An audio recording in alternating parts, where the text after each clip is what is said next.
Hi there. I'm here in the OChem room, North Seattle Community College.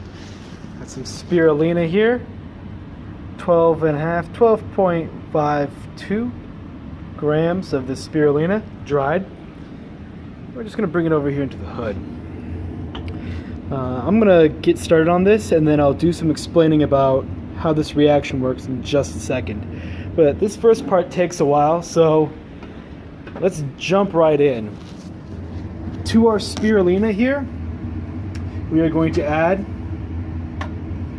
magnetic stir bar and 75 milliliters of hexane.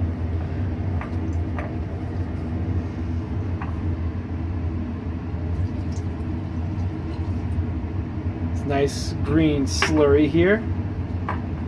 Got my trusty Babby tear thermometer. I'm going to stir that up just a second to break up these big clumps. Before you start the stir bar up, get rid of these big clumps.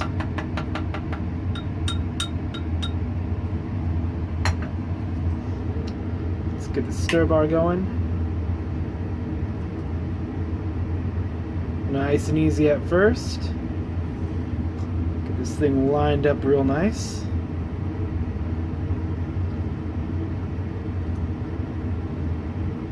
Once it gets higher up, that's about good.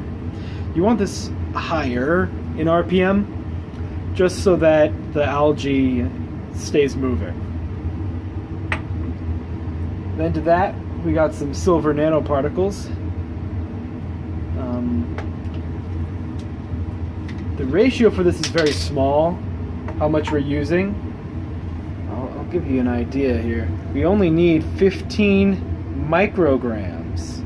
For each gram of algae, we have 12.5 grams. This is more than enough, but P for plenty is my philosophy. You don't really get more by adding more silver than this, but this is much easier than trying to measure all the silver nanoparticles out. And having a little much is better than having too few. So now that the silver is in there, the reaction has officially started. So in 40 minutes, this thing's going to be ready for the sodium methoxide, which I have prepared over here. Let's turn the heat on this thing just a little bit, just to get this thing prepared. And we'll go to the whiteboard in a second and I'll show you what we need to do. Okay, it's been about 40 minutes. I haven't quite got to 60 degrees Celsius yet, but that's okay. We're going to turn this heat off. We don't need it anymore.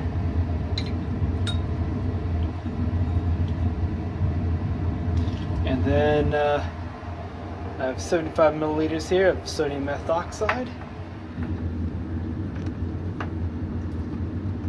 Watch closely.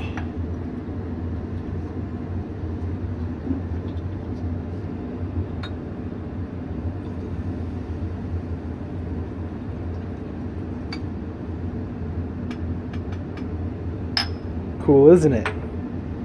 We got that initial bubble up, and now things seem to be calming down. But we're still spinning here, and we're still pretty warm, but it's only about 40 degrees Fahrenheit. Well, maybe we should turn this heat back up. What do you think? We need heat in order to move the reaction forward, so it stands to reason adding a little more heat won't harm it at all. Now, you can already see a little bit of separation, not so much in this video, but you'll see some more later,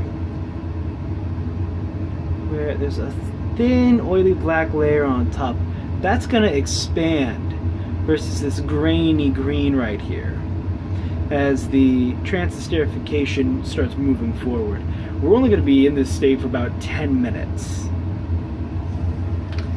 And then we're going to cut the power to this thing and get ourselves a tube to centrifuge this in. But as we're just kind of watching this thing, see, it's growing a little bit more. You can barely tell. Let's see if we can get you close here. Nice layer. That's what we're looking for. That separation in phases. When we remove this from heat and we centrifuge it, we're going to see a solid layer, a dirty layer, and then a hexane, or a clean layer is what I call it. The hexane layer will have fatty acid methyl esters. The dirty layer, which will be plant waste mostly, will also have fatty acid methyl esters. And the bottom will just be the spent spirulina. We're going to keep them together for the time being because there's still some lipids and some reactions happening within that solid spirulina.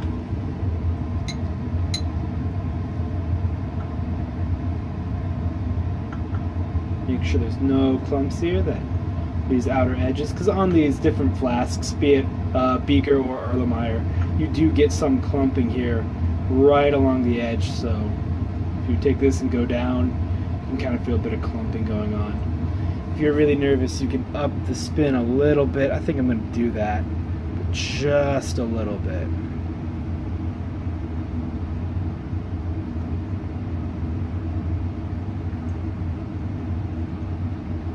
There we go.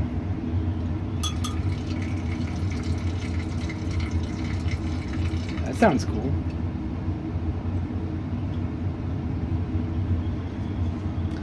And we're going to be like this for another, let's see, 8 minutes. So 10 minutes total is our cook time during this reaction. We're adding heat, we're stirring it up, and we're creating ourselves some fatty acid methyl esters. Okay, it's been 10 minutes. Hopefully you can see in here, there is this nice clear layer up on top. One thing I want to note is that I'm not using a reflux or a condenser or anything like that. You most certainly could.